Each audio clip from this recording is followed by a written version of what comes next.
మనస్సులో పరిశుద్ధంగా జీవించాలని ఉంది, శరీరమేమో పాపము చేస్తుంది. అది చూడాలని ఇష్టం ఉండదు, అది వినాలని ఇష్టం.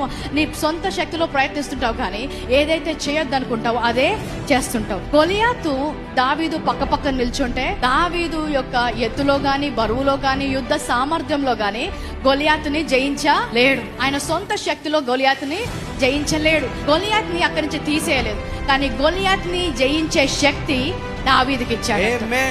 ఈ పాప విషయంలో కూడా అంతే. ఈ పాప విషయంలో కూడా నీ సొంత శక్తితో నీవు గెలవలేవు. ఈ లోకంలో ఆయన పాపాన్ని తొలగించలేదు, కానీ ఆ పాపాన్ని జయించే శక్తి ఆయన కృప ద్వారా మనకు అనుగ్రహిస్తున్నాడు. రోమా 6:14 ఏమంటుందంటే, మీరు కృపకే గాని ధర్మశాస్త్రమునకు లోనైన వారు కారు గనుక పాపము మీ మీద ప్రభుత్వము చేయదు.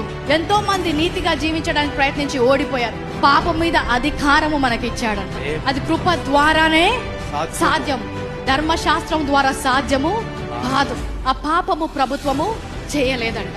కృప మనకిచ్చింది పాపాన్ని జయించడానికి, పాపంలో జీవించడానికి కాదు. చాలా మంది వాక్యము అర్థము కాక కృప వాక్యము బోధించబడినప్పుడు పాపాన్ని ప్రోత్సహిస్తున్నారు అంటున్నారు. పాపము మమ్మల్ని ఆకర్షించదు, పరిశుద్ధత మమ్మల్ని ఆకర్షిస్తుంది. ఈ లోకము మమ్మల్ని ఆకర్షించదు, పరలోకము మమ్మల్ని ఆకర్షిస్తుంది. హల్లెలూయా.